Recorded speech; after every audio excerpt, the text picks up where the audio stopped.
Okay. Good evening, everyone, and I'd like to welcome everybody to the regular council meeting of Monday, May the 12th, 2025 at 7 o'clock. I'll remind everyone that this meeting is being recorded for public viewing. With that, can I have a motion to adopt this evening's agenda? So moved. So moved by Councillor Bannister, Seconded. seconded by Councillor Thorne. Questions to the motion? Seeing no questions to the motion, all in favor? Aye.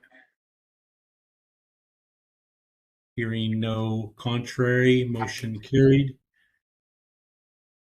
Moving on to item number 3, conflict of interest declarations. Should any councillor have a conflict this evening, please indicate that to the clerk and we will get a form filled in and passed into them.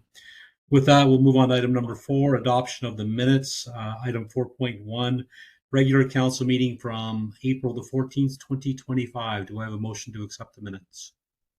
So moved. So moved by Councillor Thorne, seconded by Seconded. Councillor Bannister. Questions to the motion? Seeing no questions to the motion, all in favor? Aye. Aye. Aye. Any contrary minded? Seeing no contrary minded, motion carried. Moving on to item 4.2, committee of the whole meeting from April the 30th, 2025. Do I have a motion to accept the minutes? So moved. Seconded. Deputy Mayor Bolinas, seconded by Councillor Bannister. Questions to the motion? Seeing no questions, all in favor? Aye. Aye. Contrary minded, motion carried. Moving on to the consent agenda items, which you have all received in your packages. Can I have a motion to accept the consent agenda items? So moved. So moved by Councillor Bannister, Seconded. seconded by Councillor DeTore. Questions to the motion? Seeing no questions to the motion, all in favor? Aye. Aye. Contrary minded, motion carried. Moving on to item 6, public and administrative presentations, and this would be item 6.1, the Eagles Soccer Club 2024 in review. And I believe we have a guest from Eagles Soccer Club that's going to make a presentation. Todd, is it? I think Did we make sure that Todd could? Oh, he can unmute. Okay, we're Okay, good. hey, Todd, how are you? Too bad. How are you guys? Good. So I didn't have any presentation. They said just 5 minutes, so I'll just briefly talk through kind of, I guess, last year, this year, kind of where the club is going. So I'll keep it pretty short. So first, thanks to you, Goo, basically letting the club kind of take over the Timbits program, which was originally run by the town last year. Our focus was basically to kind of expand soccer with inside the community. And we really had three pillars around that. The Timbits program that was run by the town, I think, was really good. It was really well received. The numbers were always high. So we didn't want to, let's say, break it. That was the main thing. We wanted to kind of give it a little bit more structure, but really keep the way that the town had run the Timbits program and just continue to let that run. The other thing we wanted to do is that we wanted to basically offer an option for the kids that were getting older, because basically what was happening was when you aged at Timbits, you just stopped playing soccer.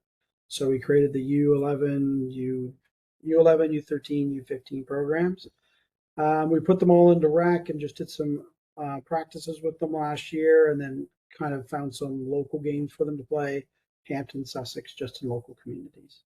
So that was really what we did last year. It was a success. We had about 350 kids sign up. Well, it's 354 if we want to be picky. Sign up last year. So this year we're running at close to 390 players are signed up. So the number's gone up a little bit more. We've continued to kind of push the needle a little bit. We're still looking at trying to improve the Timbits program, improve the quality for the Timbits players. But for U11 and up, We've registered them in the ESL. We've got an agreement with the ESL now, so Eastern Soccer League. So we'll have 2 U11 boy teams in that, 1 U11 girls team, 1 U13 boys, 1 U13 girls, a U15 boys, and then we have a good group of kids in U18 boys, and we also have a pretty healthy number in U15 girls as well. We'll look to do more of a rec program with them. They just don't have the numbers to put in a full Division 1 team, but certainly those numbers have kind of continued to trend on. So seems like the community has received the club very well. Obviously, you can tell that by the numbers. I'm always looking for feedback. So, if you guys get feedback, please reach out to us. We'll try to make adjustments to the program as we can. But the idea is really to make the program service the community. So basically the growth programs or the growth thoughts for this year was around moving the clubs into the ESL and moving those larger groups into the ESL. The other thing was just to focus on coaches development.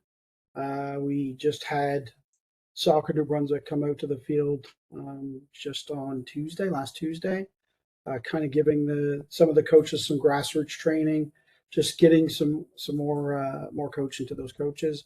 We're also looking at kind of trying to build a soccer coaches network, as well as looking at additional programs to educate the coaches. Because at the end of the day, I mean, a lot of your programs all depend on the quality of your coaching and the coaches that you have. And we've got a good group of individuals in Salisbury that kind of stepped up to take over coaching. So from a club's perspective, or my personal perspective is that if they've stepped up, they're a good group of people. So now, the club needs to step in and basically make sure they're supported with the appropriate tools so that they can coach and kind of have the kids have a good summer, so to speak. I think so. I don't know if I'm on 5 minutes, but I know I'm pretty close to 5 minutes. Do you guys have any questions where we're going numbers wise or anything like that you want to talk about? Because I know Massimo and I have been spending lots of emails and text messages back and forth trying to get the fields ready. And, we moved the fields around a little bit to improve the longevity of the field. So there's lots of things going on. So if there's anything that you guys have questions on, fire Yeah, I do, Todd. First of all, congratulations. Very thrilled with what you and the other volunteers have accomplished. Having an association take that over, obviously, was something that the town loves to see, to grow a program. How are you making out? And I want to give you kudos, because I went out last year several times to many of the nights, and I thought it was very well structured, very well organized. And I love the idea that you're keeping it going for older kids. How are you making out with, I guess, as we talk about a longer term, and this is something just for council, because we're always, whether it be gyms or whatever, as you start to grow these numbers, what do we have to consider for long-term recreational facility needs, I guess? And I know it's still early on in your tenure, I mean, I can say that, it's not crossed my mind, right? Really, we have three fields accessible to us, 2 in Petty-Kodiak, 1 in Salisbury. The school field in Petty-Kodiak's not been accessible for the last 2 years. So really, we've only had 2 fields. Mm-hmm. They're full right at capacity right now, as far as the schedule goes, especially with the ESL League. So if the numbers are to grow, we're going to need another field. I'm hoping, the new K-5 school, and I know that's an initiative going on, and I'm hoping that they'll put in some type of space there that kids will be able to play soccer. So that's kind of a hope. A lot of kids, there's a few group of kids, I would say, that do play in the Dome in Moncton. So that is a thing, and that is certainly a trend. There is a group that play soccer in Salisbury, that play soccer all year round. They do play in the Dome as well. Obviously we're not at the numbers to support a Dome, but that it's kind of going in that direction, so to speak. So I would, the club's been reinvesting in tools. We've gotten more training tools for the coaches, but I think space wise, hopefully with the K-5 that comes in, there'll be a space there. If that comes in, then that should, with 2 fields, then we should be okay. If that doesn't come in and we're stuck just on the 2 fields, then we'll probably need to reach out to figure out some alternative solution, some other space for them, because we're just going to, hopefully, my original goal was to get to 400 in 4 years. We're at 390 now in year 2. So we're probably going to be able to, smash that 400 mark a lot sooner than I thought. So, yeah, so hopefully it's not going to be an issue at the K-5 school coming in. But I'll keep you informed if it does. But Okay. obviously, And- it's basically easier. Do you have a breakdown just on male, female, as well as where all the individuals are from that Massimo would have? Or Massimo doesn't have it. I can give you a high level breakdown off of my brain. it doesn't have to be tonight. It doesn't have to be tonight. Just more later for grants and just the different opportunities. It's good to know that the data. Yeah. I can certainly give it to Massimo. Yeah, it's younger ages are pretty evenly split between boys and girls. Once you get into U11 and up, then the girls' numbers trend down. So looking for ways to increase, girls to continue to stay with sports. I think it's important for them to do that. It is. So there's, I guess, some ideas about that, but those are one of those numbers that you want to kind of curve off somehow, right? Either it be, find girls that play at the university level away from here, come in, do a little clinic with girls in the community or something like that to kind of bump up the numbers, so to speak. So things like that we're thinking about. Good. So those types of things, but it's certainly a, I guess, point of. Okay. And then just one last question, I guess, from obviously I know all of the hard work that you've been putting into this, Todd. I think it was a few years ago when we first started talking about doing this, but like many that have started these type of things, it's this is going to be your baby. So how are you feeling from volunteers in the long term around like later to sustainability? So far still pretty healthy. The board's fairly large. We added four new board members this year. I kind of broke up the reporting structure a little bit of the groups, right? Because originally we had kind of one person where you would report up like your feedback about the program, right? When you get players that large, right, you can't have 400 parents going into one person, especially on a volunteer basis, right? So we broke it up into a junior league, a senior league, Timbits, Salisbury, Timbits, Betty. So there's 4 different board members that kind of handle that in. So we've had that. So those are all good things. As far as volunteers go, I mean, to be bluntly honest, we're all focused about the kids in the program and soccer. We often don't focus about procedure, documentation, and governance, so to speak. So if you know somebody that may not know a lot about soccer, but still kind of wants to help in the community, certainly send them my way, and we'll sit down and talk to them, and they can kind of help us build that, let's say, the procedures and policies, because the club's growing quickly, it seems. So we want to keep that, but obviously I know that, with growth, you also need to make sure policies and procedures are in place. So not to point at the things that we don't do great, but if there's anybody that knows to support us in that way, that would help. Yeah, sorry. So anything that we can do to help you? Well, so Massimo's been a big help. I don't know. He's done everything I asked him to, so I have to come up with some new asks. You don't have to, for the record, but we're just asking, so that's good to hear. But sorry, Joe, I can't hear you. I know Patricia's reached out to you guys about, we had to get new nets for the U11s to be inside the ESL league, and there's game balls and things like that. So I believe that there's some work around there on additional funding that's going on. It's specific about the particulars between Patricia and that. But yeah, so any help you can do to make sure that we meet those league requirements would be a certainly big help from a financials perspective. But like I said, I think that those are already underway. Joe, did you started to say something? I think. No, that's okay. Sarah's got her hand up. Okay, I can't see Sarah on the screen, so hold on. Let me. Well, we're in the same room. She just has That's to look bad. over. Yeah, that's too bad. I feel bad for you. Joking.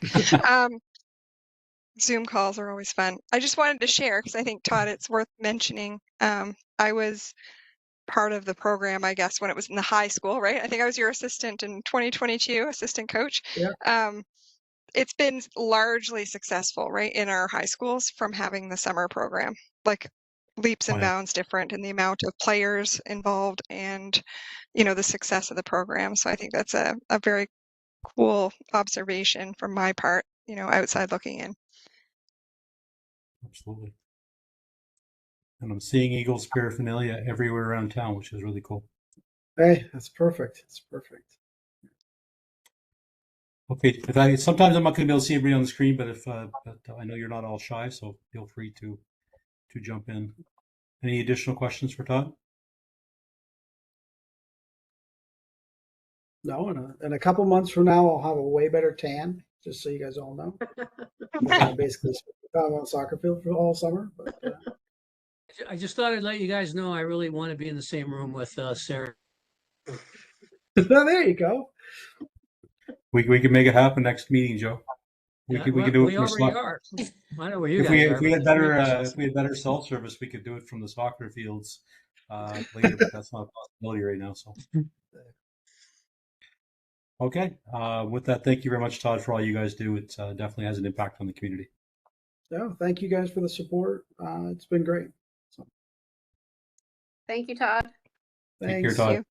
Thank you, I'm Todd. going to drop off. I don't know if I want to listen to No, the you can whole- stay on. You can stay on. It's all good. No, it's okay. It's okay. All right, thanks, Todd. So moving on to item number 7, reports and recommendations from committees and private meetings. Item 7.1, recommendations from Committee of the Whole from January 27th, 2025. So as always, with items coming out of committee of the whole or closed, we'll read a quick background for the record for the recommendation on the floor. So for the first one, 7.1, during a closed session in committee of the whole on January 27th, 2025, pursuant to section 68(1)D of the Local Governance Act, Council directed administration to proceed with the surveying of PID 00937698 for the purposes of delineating the required easement for underground infrastructure that was not registered with the initial subdivision. The remnant of the PID will subsequently be amalgamated with the neighboring PID owned by the same landowner. Motion is required of Council to formally assent to the location of the local government service easement, as is required during new subdivision processes when easements are generally adopted. So with that background, there is a recommendation on the floor. I'll move that council assent to the location of the local government service easement on PID 00937698 as shown on Plan 25124SD and surveyed by Hub Surveys for the purposes of encompassing existing underground infrastructure. So moved. So moved by Councillor Thorne, Seconded. seconded by Councillor Bannister. Questions to the motion?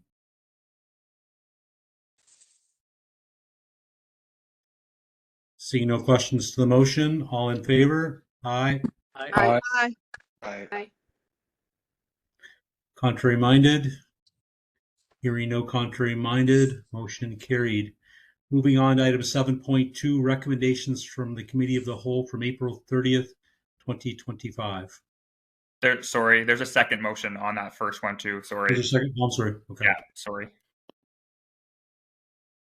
I'll move that council acquire the parcel of land for the purposes of a local government service easement on PID 00937698 with an acquisition price of $12,000 and authorize the clerk/mayor to sign and affix the corporate seal on relevant transfer and release documents accordingly. Seconded. So moved by Deputy Mayor Oblinus, and that was seconded by Councillor Weed. Questions to the motion? See no questions to the motion. All in favor? Aye. Aye. Aye. Aye. Aye. Aye. Contrary minded? Motion carried. And we will move on to item 7.2, recommendations Committee of the Whole, April 30th, 2025. So there are two items coming out of the committee of the whole meeting from 2 weeks ago, I guess. The first one is with respect to the enhanced notification for planning matters policy. So as background, during the committee of the whole meeting of April 30th, 2025, Town Council discussed a proposed enhanced notification for planning matters policy. This policy outlines additional steps beyond the standard mailed notices issued by Plan 360 that the town will undertake when rezonings and/or municipal plan amendments are proposed for specific properties. The town will continue to leverage channels such as social media, the town website, and the monthly newsletter, but will also begin installing templated signage on properties subject to rezoning requests to generate additional awareness with respect to the application and with respect to the public hearing date being advertised. So with that, there is a recommendation on the floor.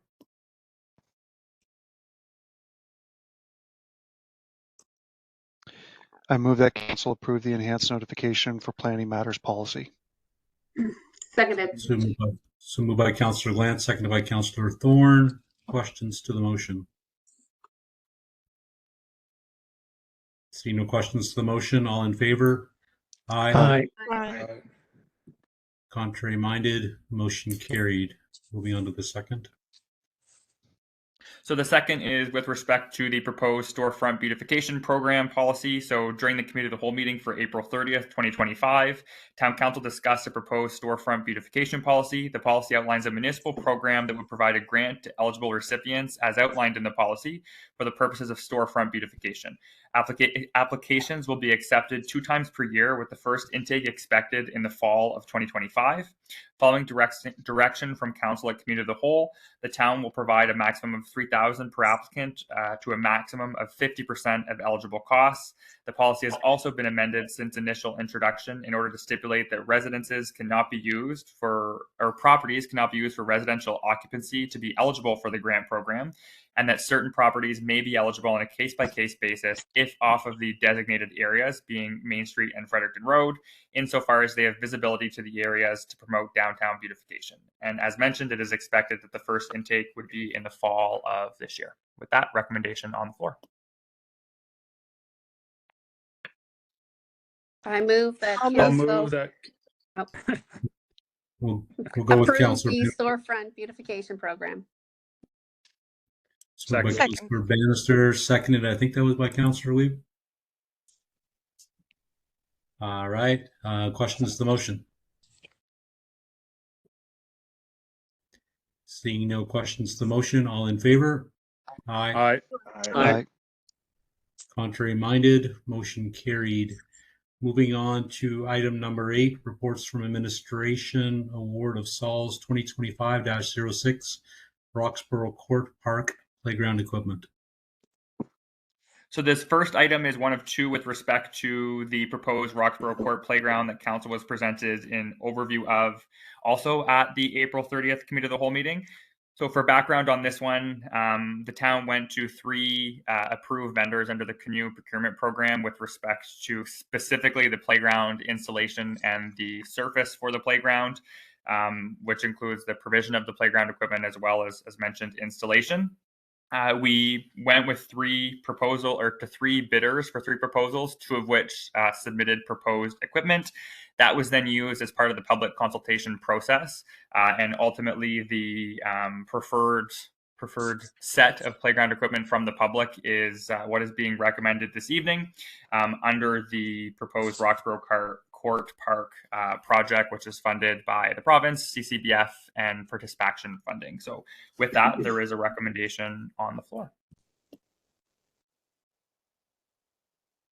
I move the council award SALS 2025-06 Roxborough Playground Equipment, Protective Surfacing, and Installation to Play Power LT Canada Limited in the amount of $149,854, excluding 15% HST, under the Sourcewell/Canoe Contract 010521-LTS, as authorized by the Minister of Service, New Brunswick, in the letter dated December 8th, 2023.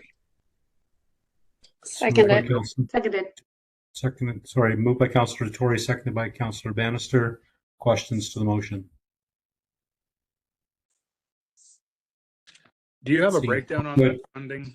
How that funding is being broken out between the participation funding and the what was it? I can't remember the other sources you were saying. CCBF and Yes. RDC. Yeah.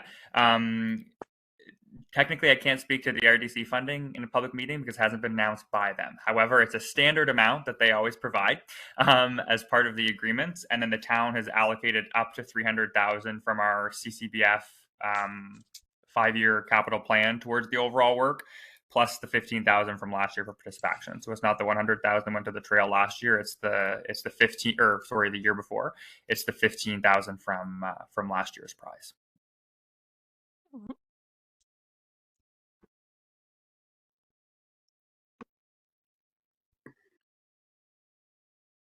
Additional questions? What is the timeline? Like, how does this project work on the time? Like, do they do all the site work first and then come back and do the playground, or do they? Yeah. So the playground was done separately so that we could do an element of public consultation with it, which is why I went to the canoe authorized vendors as well. So essentially, the next item on the agenda is the site work, kind of the more noticeable piece, and then there's a requirement in that they will just coordinate with the playground installer. And our design consultant has been in touch with the playground supplier as well, just in terms of delivery timelines. Most of council will remember we had another smaller playground that was delayed at one point, which was COVID timelines, which we aren't really seeing anymore. So pending the award from council, we'll do a coordination to confirm everything and then line up delivery timelines based on that. So we expect this should happen this year. Yep, the fall is the intent. Yeah, for the playground to come in. It'll be late fall, I assume, by the time, but it will also be dependent on the next award, which we won't have a contract schedule, a construction schedule until we do a kickoff meeting. But based on tender timelines, it should be in the fall. Thank you. Additional questions? Seeing no additional questions, all in favor? Aye. Aye. Aye. Contrary minded? Motion carried. Moving on to item 8.2, award of Sols 2025-12, Roxborough Court Park landscaping and site preparation. So this is the same project or the same location. On April 11th, the town issued Sols 2025-26, which is the site work for Roxborough Court Park. We received 3 bids, which you'll see in the council memo in your package. And the proposed, actually all of them, all 3 bids are under the pre-tender OPC. So our initial cost assumptions going into the tendering process. And ultimately, we're recommending the lowest bidder this evening. So with that, there is a recommendation on the floor.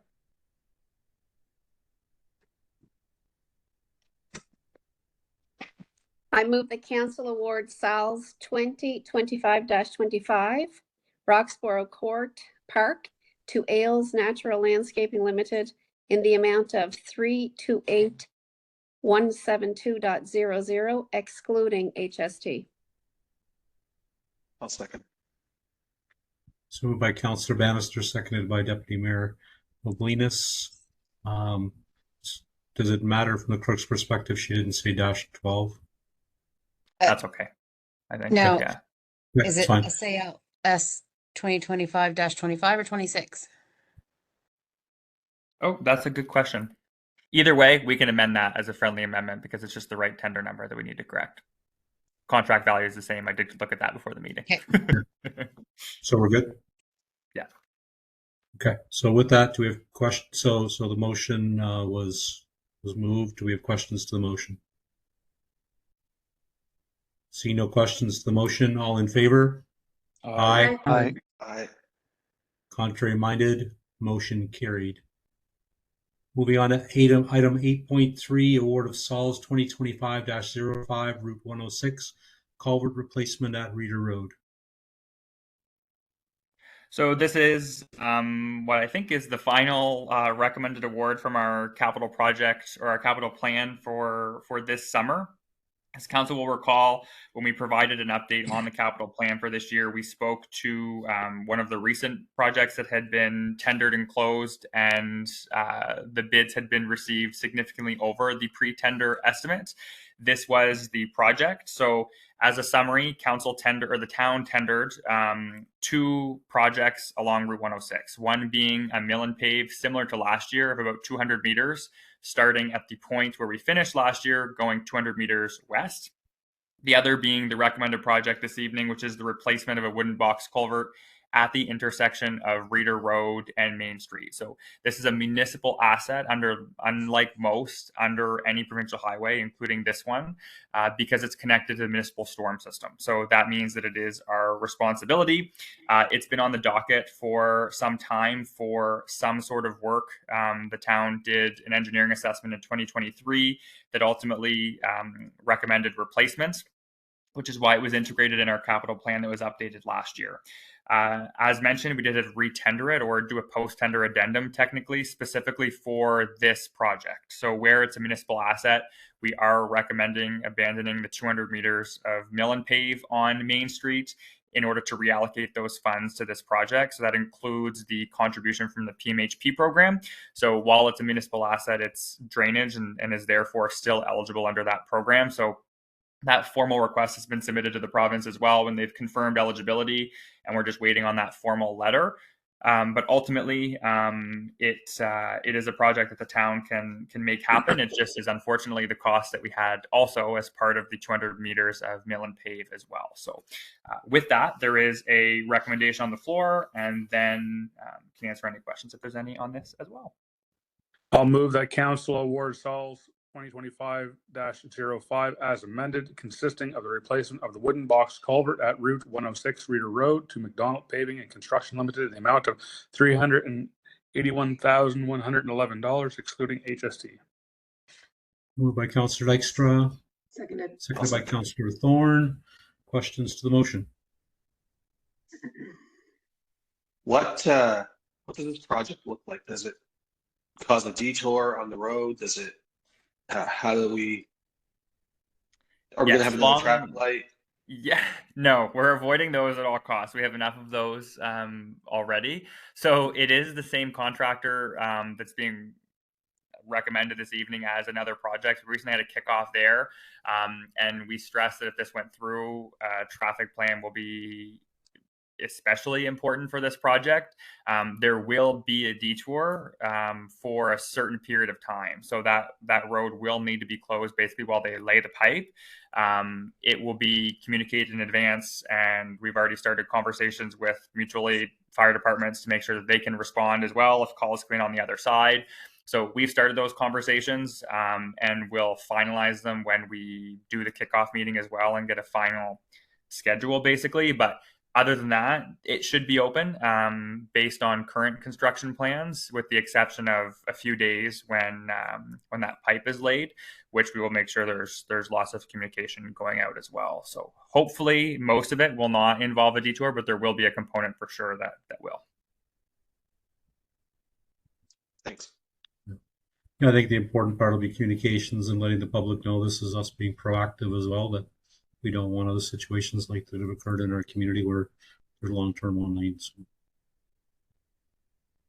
Okay. Additional questions? No additional questions. All in favor? Aye. Aye. Aye.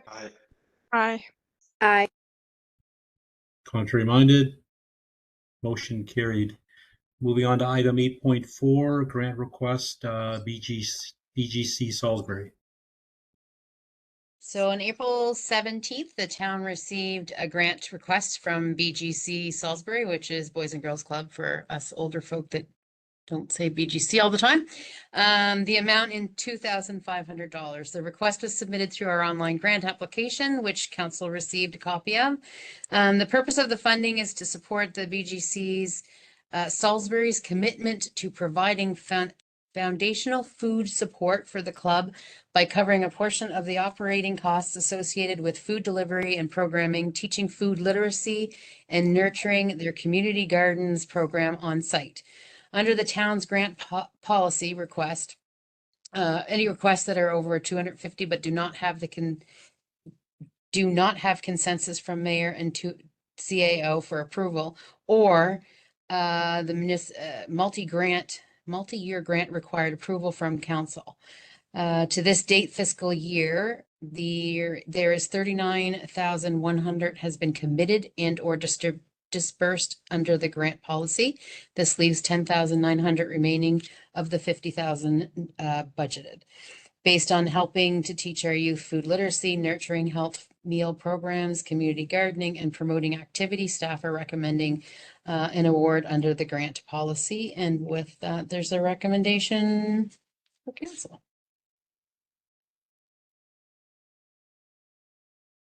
I'll move that council approve a one-time grant request to BGC Salisbury in the amount of $2,500 for the purposes of supporting the BGC's commitment to providing foundational food support for the club. I second it. So moved by Councillor Thorne, seconded by Councillor Bannister. Questions to the motion? Question. Is, Go ahead. Go ahead, Councillor Coble. Is this are the Boys and Girls Club a not-for-profit? Because I know like the overarching one is a nationally. Are they locally as well? They are. Okay, thank you. Councillor DeTore. Yeah, just I thought I heard there was only $10,000 left in our grant money. And considering that we're not halfway through the year yet, should we be concerned about this? It's basically first come, first serve. So as people come forward, we encourage people at the beginning of the year to come forward. So that's. So, yeah, I guess all I'm saying is that we could be running out long before we get close to the end of the year. That's all. Yeah, we could. One thing on that too, Councillor DeTore, is that one of the kind of initial intents of introducing a grant policy, whenever we formally introduced it last year, whenever it was to promote multi-year agreements so that most of the groups who ask for grants don't have to ask every year. They're committed and locked in. So the majority of those groups take up that committed amount. So the frequent requesters, I should say, are there. And the other piece from a grant policy perspective is that our grant policy only requires a certain amount allocated for the grants of 250 and under, which we have sufficient funds for. So other than council determining if they want to save some, then we're good for now. And the other part as well, just with the FAR program, I mean, the past, probably prior to this council, we would see a lot of requests that are now being taken care of for individuals under FAR that we used to get grant requests for. So if anything, going forward, talking to other councils across the province, having people submit them early and having these longer term agreements gives that assurity that we can properly budget for things. The one thing in this area, I would love, the request to staff would be to reach out to Amy at Boys and Girls Club at some point. I've got the luxury of having her sit on a couple of different groups with me to hear about all the wonderful things that Boys and Girls Club does on top of not just this program, but all kinds of other ones. I was just at a session in Petitcodiac today where they were talking about a couple other programs that they're doing. So they do wonderful things for our kids. I think it would be great for the council and the community to know about them. Yeah, I was just going to add as well that I think we talked about this a little bit before, but I would love to see us get to a point in the future. It might be an amendment to the policy, but if organizations are asking for multi-year grants, for them to come in person, just to get that opportunity to be able to share their successes on their own versus us reading a summary of their request, and also be able to ask questions, to them directly. I think that would be, I don't think it's a large ask. I think it would be a great opportunity to hear from them and hear their whys and what they're doing. And to your point, hear the good things that they're doing with their funds and their funding. And that would just be I'm just going to make that note on record, not particular to this request, but just in general. We generally put them in our multi-year agreement. So when we sign them, we require, there's a clause in there that they either have to present to council or provide either a written update, depending on what the organization is. We do not have it for one-time grants like this one, though. But we can certainly reach out to them and ask them to come and present without issue. Thank you. Okay, additional questions? Seeing no additional questions, all in favor? Aye. Aye. Aye. Aye. Contrary minded, motion carried. Moving on to item 8.5, flag request, Greater Moncton Scottish Association. So as council will recall I can't recall. So again, I can't remember if it was last year or the year before. Recently, we approved a flag policy. And so as part of that flag policy, there's a process for community groups to request that the town through council have either a flag raising ceremony as is requested or raise what we call a special occasion flag in our flag policy. And so we've received one from the Greater Moncton Scottish Association. And in case you didn't see in the memo, we are hosting this organization as part of the Greater Moncton Highland Games for an event at the amphitheater next month. So this would go in tandem with that as they are using our new asset to branch out their annual event in Moncton. So with that, there is a recommendation on the floor to raise the flag at Highland Park pursuant to the flag policy and have this as part of their festivities at the park. I'll move that council authorize a special occasion flag raising for the Greater Moncton Scottish Association between June 12th and June 15th at Highland Park as part of the inclusion of the town in the Greater Moncton Highland Games event. I'll second it. So moved by Councillor Thorne, seconded by Councillor Bannister. Questions to the motion? Not a question, but I think Great, this is great. so fun. Yeah, great Yeah. to see. Yeah. Agree. Yeah, it's definitely going to be something. Again, that this is, I think, be very clear. This is what the amphitheater, the park, and everything is opening up these cultural opportunities for our community.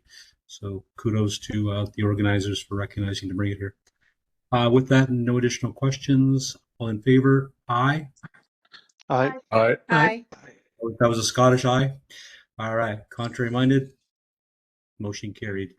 All right. So moving on to item number 9, bylaws. Item number 9.1, first and second readings, municipal plan and zoning bylaw consolidation. So I'll just say a couple of things before you. On February 24th, council had the initial presentation to include the proposed consolidation of the former Village of Salisbury zoning bylaw and municipal plan with the Westmoreland Albert Rural Plan. This process is intended to serve as the creation of one overreaching planning document for the entire town. It is important to note that as we have throughout this process, that this is a consolidation of existing regulation policies and does not constitute a full new municipal plan for the town from scratch. The public presentation was held on March 24th and the public hearing held on April 30th at the Salisbury Lions Club. Notices were issued on the town's website, social media, and in the town's newsletter. Required notices pursuant to the Community Planning Act have therefore been met. As mentioned during the public hearing, with the exception of one question which was addressed, no written submissions have been submitted to the clerk. Tonight, should council so choose, they can have first and second reading of the consolidated bylaw, which will be by title only. While they have been available in full on the town's website since the public presentation, the town will reissue notices that the bylaws are being read in by title only pursuant to the Local Governance Act. So if council so chooses, we can proceed with the first motion. I'll move that council give first and second reading to the bylaw titled bylaw number 16, Town of Salisbury Municipal Plan by title only. So moved by Councillor Dykstra, seconded by Councillor Glant. Questions to the motion?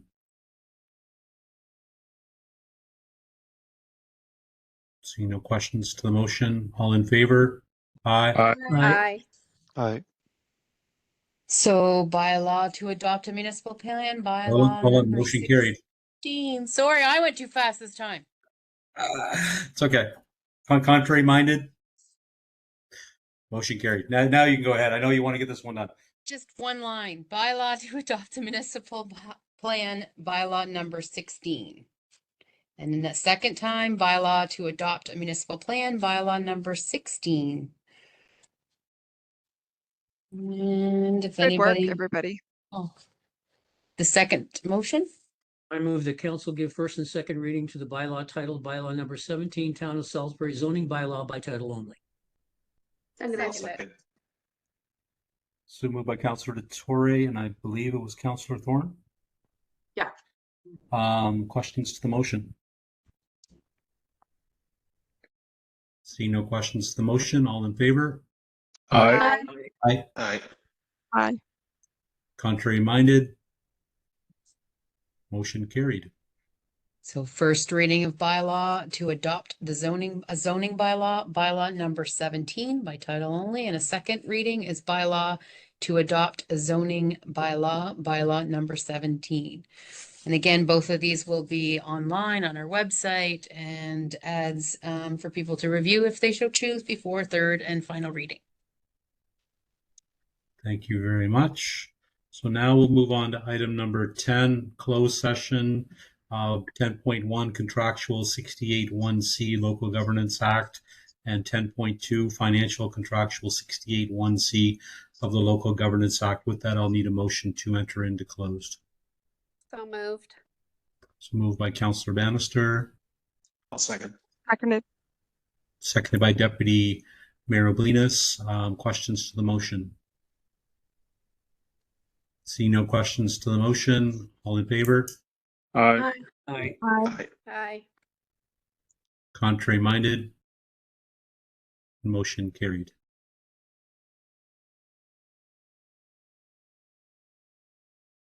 Okay. All right, moving on to, we're now entered into the regular council meeting. Moving on to item number 11, Mayor and Councillor. Statements and inquiries. I have nothing. Council. I have a question for Austin. Correct me if I'm wrong.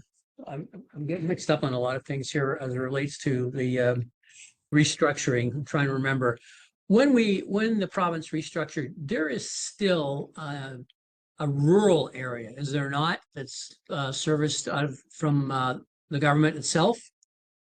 Is there, and I'm sure you have it, but I wouldn't mind if you would be able to find for us, for myself, because I've had an inquiry, what has happened with their tax rate since restructuring?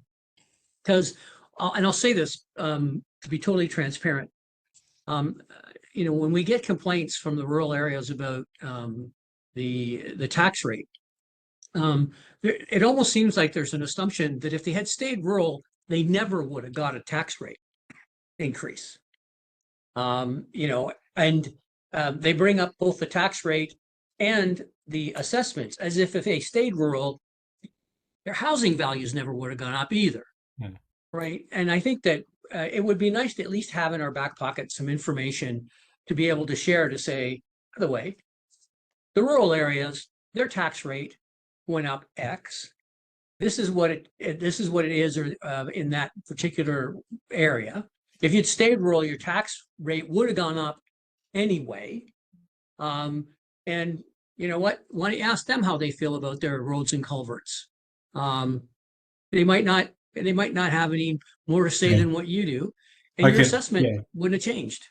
I get to speak to the roads and culvert part of it only because Gaius, the chair for the rural area, sits on the Service Commission board, and he equally voices challenges around those areas, very similar to the rest of the municipalities. But I think the rest of it, the clerk's office can take away.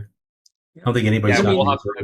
I don't think anybody's happy with the roads and culverts in the province. No, of course not. I don't have the rates off the top of my hand, but we can I don't definitely need get it them. now. We'll leave that. But if somebody could just get them for us, because it would just be good information to have in our back pocket. I mean, the residents aren't wrong, as Rob indicated, when it comes to roads and culverts. Many of our roads around here, you would never know they were ever paved at one time. That's how bad they've become. So I don't blame them for being upset about it. It's just that I think that we need to put things into perspective when it comes to, there's an entire province that needs to be looked after when it comes to this. It isn't just one particular area. Very, very similar around cellular service, the major amount of complaints that Gaius gets from his area, and no rural connectivity, policing, a lot of the same areas. But yeah, good points, Councillor Dettori.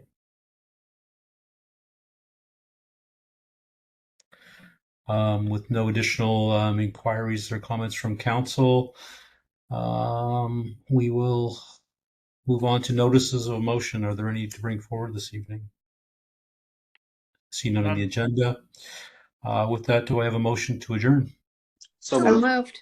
moved. You guys are like a choir. You're in harmony. I'm gonna have to pick Councillor Dykstra and Councillor Bannister, just because they're the first two that are popping up on the screen. With that, all in favor? Aye. Aye. Aye. All right. Great session, everyone. You have a great evening.